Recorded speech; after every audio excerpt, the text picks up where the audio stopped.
The opinions expressed here are those of the individual participants.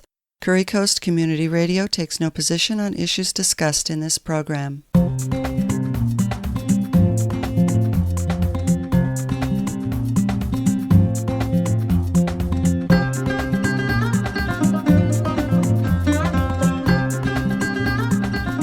Thank you, Brookings, Oregon, for listening to the KCIW radio station. I am Amanda Whittemore. We're here with the Quality Living with Peaceful Support program. And the fun thing about radio in this decade, in this era, is that these magical links, you don't actually have to have a physical radio. I don't even know if anybody knows what an actual radio looks like anymore. But we really have come a long way where you just go to the website, kciw.org, click on that link, and you can share that with all your friends and family via text, via email, via social media, and all these podcasts that you're listening to, or this radio. If you're actually tuning in on your car radio, I listen to it in the car all the time.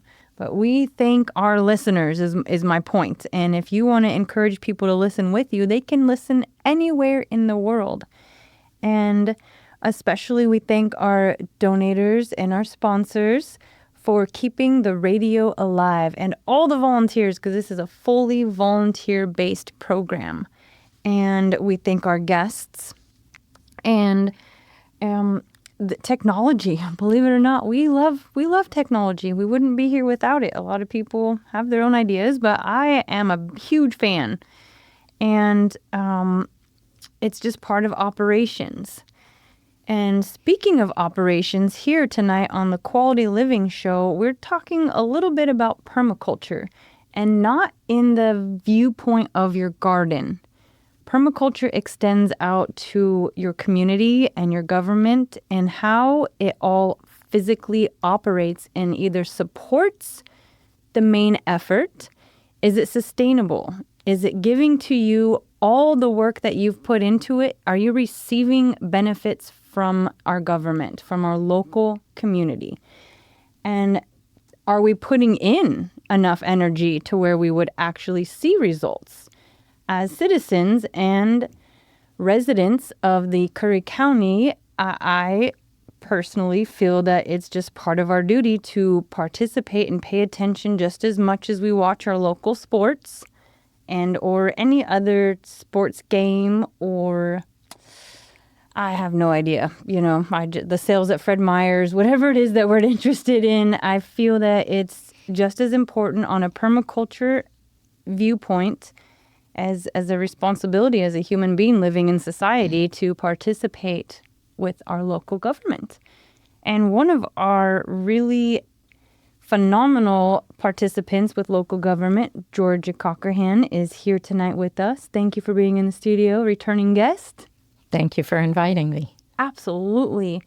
When we're, at Freddy's or at the office or at the gas station, and we start hearing talk in the town about what is or is not happening, or maybe we read it in the newspaper, but when I get people coming to me and asking me what's going on with the Curry County Board of Commissioners, or did I hear about what happened in city council meeting, I feel responsible that because I'm educated about this talk that's happening in the area, that I have this safe platform here in the radio station to present it until we build up enough guts like you have to actually go into our Curry County board meetings as citizens and speak with the elected officials about what is happening.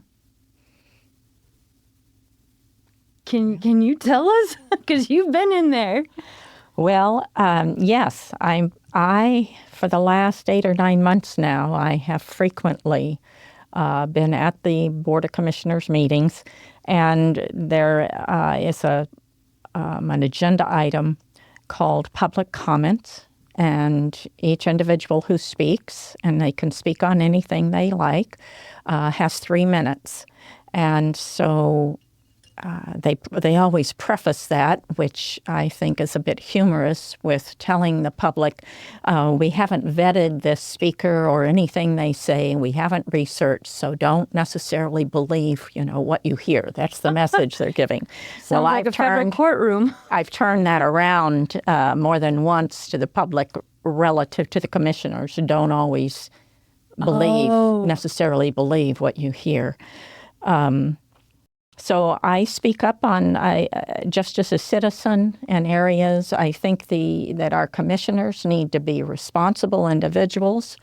They need to be held accountable for their actions and their words as commissioners. And with what I'm about to speak on, you will find that this is not the case. They don't hold themselves accountable, not to the public. They have a fiduciary responsibility to the public. They are there to serve the public, not to serve one another. And what we are seeing more and more, especially with Commissioner Coker, he is the cheerleader. They are serving each other. So I will. I can tell you that I use their own words in order to do my talk. I will give the month of the meeting, the date if it's necessary. In some cases, where on the video, the taped video, you can find the conversation. And I'm always available if anybody wants to, if they have a problem finding it or want to talk with me. Thank you. And listeners, we are here on the Quality Living with Peaceful Support Show, listening to and talking with Georgia Cockerham about the Board of Commissioners here for Curry County. So in July, I spoke. Accountability, a word used often by Commissioners Hollinger and Trost to impress upon the public how they take responsibility for their actions and that they rectify their mistakes. But do they? Or is that their continuous claim of being accountable simply more deceptive rhetoric in an offensive effort to gain your trust? During the June 4th meeting, Commissioner Hollinger spoke about a letter written by the executive director of the Oregon State Sheriff's Association. The letter suggested that Mr. Hollinger may have broken the law by recording a private meeting and then distributing that recording to the public. After reading the letter, Mr. Hollinger went on a rant blatantly accusing Sheriff Ward, who had not written the letter, of a deliberate effort to silence Mr. Hollinger through the twisting of state law in an abuse of power. He went on to say that this community deserves better than the fear-driven narrative peddled by our sheriff disguised as justice. Fear-driven narrative by our sheriff? He didn't write the letter. Was this a Freudian slip by Commissioner Hollinger revealing his desperate need to wield power over Sheriff Ward, or was this a deliberate and false attack? Either way, if Commissioner Hollinger is to hold himself accountable, he owes the public apology to Sheriff Ward and the citizens of this county. During the April 15th Board of Commissioners meeting, Commissioner Hollinger attacked a Sheriff's Office Marine deputy by publicly accusing the deputy of having submitted fraudulent reports to the State Marine Board. That was another false statement and disgusting attack that could easily have resulted in a defamation of character lawsuit against the commissioners in Curry County. Why has Commissioner Hollinger not held himself accountable, rectified his error, and publicly apologized to the Marine deputy and Curry County citizens? During the May Board of Commissioners meeting, it was Commissioner Hollinger who, without a shred of evidence, accused a group of citizens, of which I was one, working on a law enforcement levy he accused them of also initiating a recall effort against him. What do all these false accusations have in common? They are all associated with Sheriff John Ward and or the Sheriff's Office. Commissioner Hollinger has repeatedly used the term accountability when speaking of himself, but his actions have been quite the opposite given his accusations and his lack of the integrity required to apologize to those he's wrongly accused. In all three of the cases I've mentioned, neither of the other two commissioners have shown leadership by calling out Commissioner Hollinger on his frequent false accusations directed at another elected official and county citizens. This is dangerous for Curry County citizens. Commissioner Trost at the June 12th budget meeting stated that he'd like to get back to collaborating with the sheriff. Well, who would want to collaborate with commissioners who lie, making false accusations against our citizens, or sit by quietly and let it go on? Absolutely. So this is my August 6th talk. I'm here to address Commissioner Hollinger's affirmation of his intent to defame the character of a Curry County Sheriff's Office Marine deputy and the lack of backbone held by the other commissioners to speak up against such a disgusting lack of public leadership.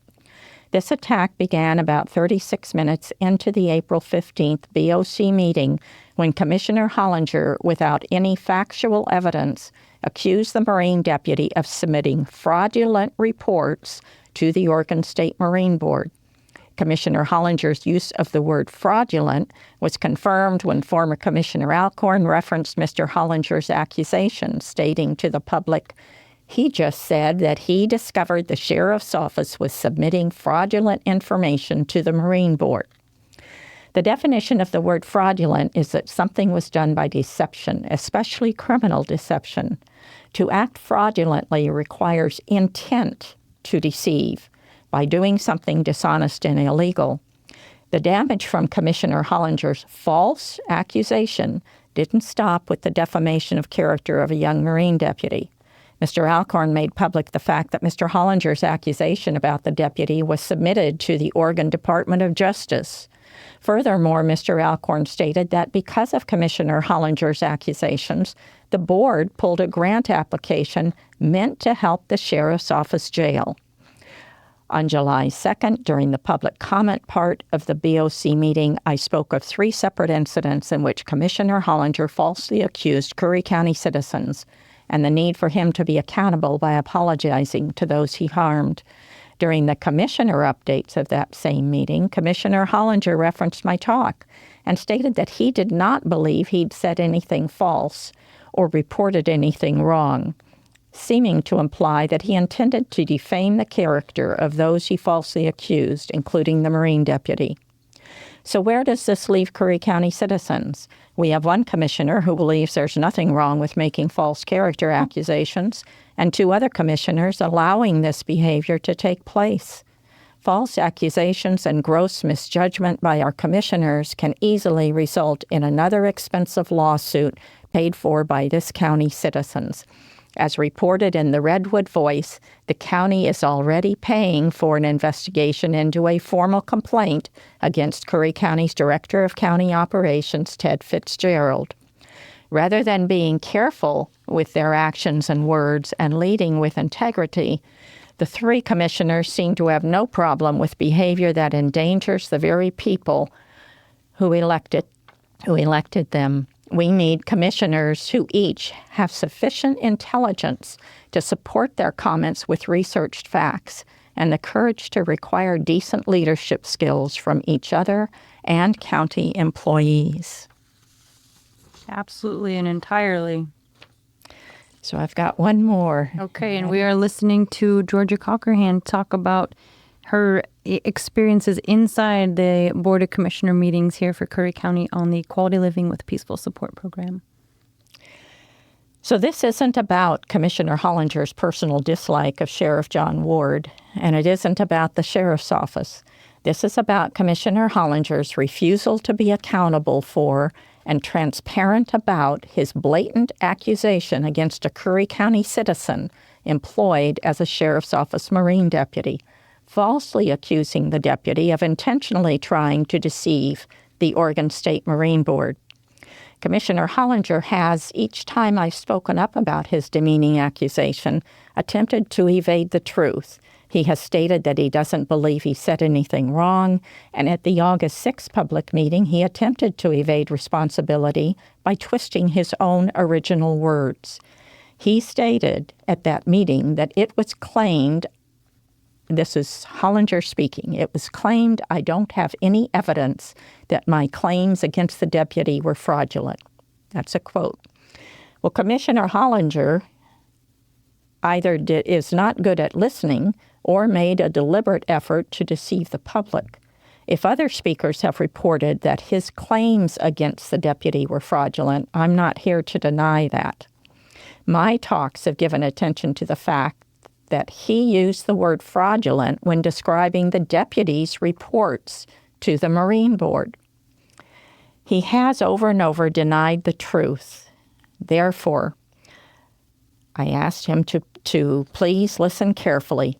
This is a very brief recording of Commissioner Hollinger's words after completing his reading of the Marine Board's letter.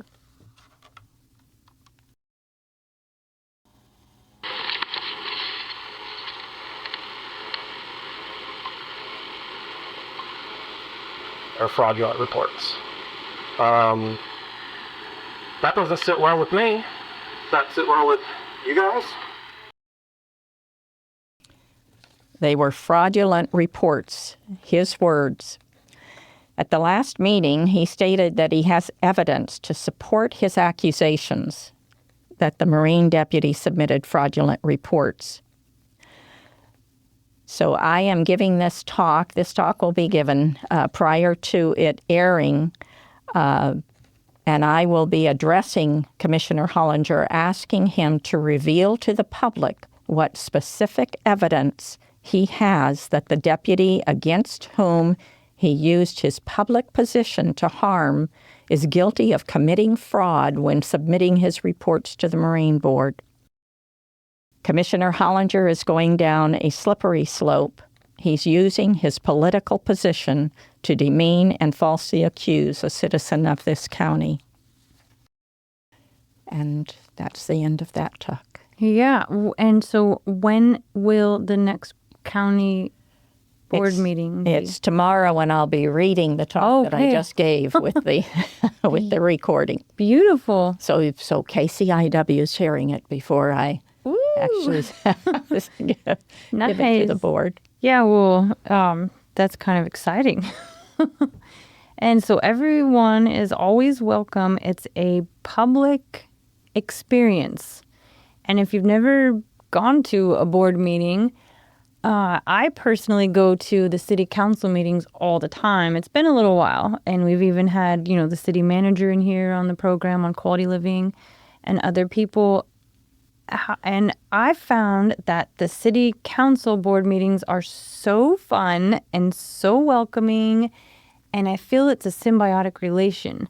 I feel that everything I'm hearing, and this, I'm sensitive, I teach yoga, I'm an end-of-life doula, so I feel like the energy of, even as an activist, I don't know if I even want to step foot in that room because there's a sensation that, I'm not sure if my shield's up tough enough for them. And honestly, will there be any repercussions like the decimation of like how this gentleman is having happen to him? As a county board, as a space for public interaction, they ought to feel fully supported with being able to go. It's like going to, and they're not even parents, that's not a good analogy, but it's like going to your supervisor or going to your elected official and being able to trust in them that if you want to talk with them about something, that they hear you, they listen to you, they support you, they find a way to find a solution. I feel that currently from our city council members. I have yet to go to the Curry County board meetings. I will. I'm going to put on my brave suit. It takes 20 seconds of bravery to just get in the car and show up in the building. I'm going to do it. I'm not sure when. But it just feels like, I don't know. I don't know.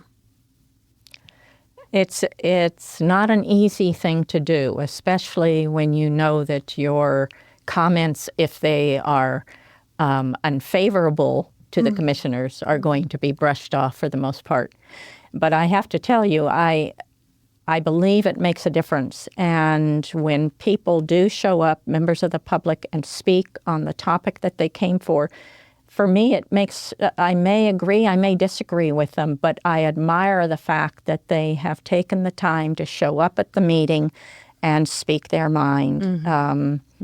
There was a young man who spoke at one of the recent meetings, and I didn't agree necessarily with what he was saying, but before leaving that meeting, I let him know I was proud of him for getting up there and saying what he believed in, that's a good thing to do. So I encourage people to take an interest, because if you don't, you have no one to blame but yourself when things are not going properly. It's a real thing, and it's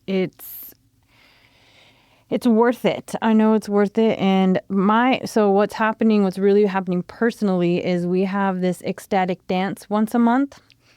And when we went to the city about the people who are making tents and being out in public and just making a nuisance, and just kind of, maybe they're intoxicated, maybe they're not, maybe they're super clean, maybe they're not, but the feeling and the image of these people camping out and just kind of loitering and posting up in front of the Grange Hall has made the families that go to the dance feel unsafe, and even all the other productions and events. And the Grange Hall says they've gone to the Board of Commissioners and they can't get them removed off of this property. And I don't know if I believe that. I don't know anything about it, so it's something I can't respond to that. I'm ready to go and talk with them about it and start there. And I feel like if there's anybody else in the county who wants to go with me, they are more than invited. I do know there have been residents of Harbor, who have made the trip to Gold Beach and attended the meetings and talked about the new, I'm not sure what the proper name of it is, but a meth center that's in Harbor that is meant to assist those in need, I guess. But my understanding is they will be distributing needles and so forth. So safe access. There are a lot of people in Harbor that spoke up about the fact that the citizens did not have an opportunity to vote on whether they wanted that. And they've talked about, if you look at, all you need to do is look at Harbor and see the problems. Yeah, it's very visible. To have that go in without any say by the people who live there. Did the commissioners do anything about that? To my knowledge, no. They said to those individuals the same thing they do to everyone, thank you, and kind of brushed them off. So. Oh, my gosh. Oh, my gosh. Oh, yeah, so we definitely have a lot to talk about with them. and it's worth it, because, I mean, in my experience in life, I'm so grateful that when I was younger, I had so much fire in me of love and compassion and support to break through these things and work with our elected officials. And that's kind of, the sensation is maybe we elect new officials. I don't know, but being able to feel like we're working with them instead of for them or against them, the unison is the aim. Well, again, that I think comes from the fact that they are there for each other, not for the public. It's very clear. Their allegiance is to the other commissioners. I think that's why they don't speak up when you've got one commissioner making false allegations or another one that's using unnecessary language and the other commissioners don't speak up about it. Well, that's because they support each other rather than the public. Like a private alliance or something? It's a problem. It's a problem when you have leaders like that. Yeah, I think so. And I'm glad other people agree because that's the power of community, and power of communication. And so thank you again to KCIW listeners for keeping communication alive through the airwaves and all the different social media platforms we have to keep communication happening. And with communication, there's a whole other platform. There's public gatherings and there's festivals and there's books we can print, like your murder mystery books that you have and the festival that you're going to in Salem. That's the state fair. The state fair. Tell us about it. I was invited as one of the Oregon authors to sell and sign my books at the Oregon State Fair in Salem next weekend. Oh my God. Yeah. So it's an honor to get invited. I'm very pleased. Yes, the Oregon State Fair. That is a big deal. Yeah. Wow. Yeah. Special invitation, signing books, published author. You guys are hearing her here on the Quality Living with Peaceful Support show, Georgia Cockerham. And I want to thank again Tom and Rose and Candace and Doug and a gazillion other people, Mike, everybody for making the program happen. And our next meeting, it's once a month, right, for the Commissioner Board meeting? Generally twice. Twice a month? Yeah. Tomorrow night, 6 o'clock there in Gold Beach. If you Google Curry County Commissioners, or Curry County, Oregon, Commissioners Agenda, the agenda will come up and you will see the dates of all of the meetings. And as they near each meeting, they will put a packet up that shows the agenda and what's going to be spoken about. That makes it really accessible and when you speak about it, it feels supportive. When I hear other people speak about it, I'm like, oh man, I don't know. And no, that makes it accessible. It gives us a broad amount of information, gives us an agenda, just like the city council meetings, and it makes it possible. So let's go. Thank you, listeners. Thank you, Georgia. Thank you, Amanda. And thank you, KCIW.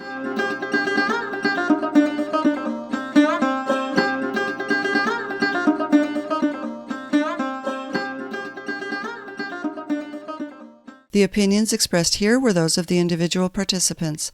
Curry Coast Community Radio takes no position on issues discussed in the program.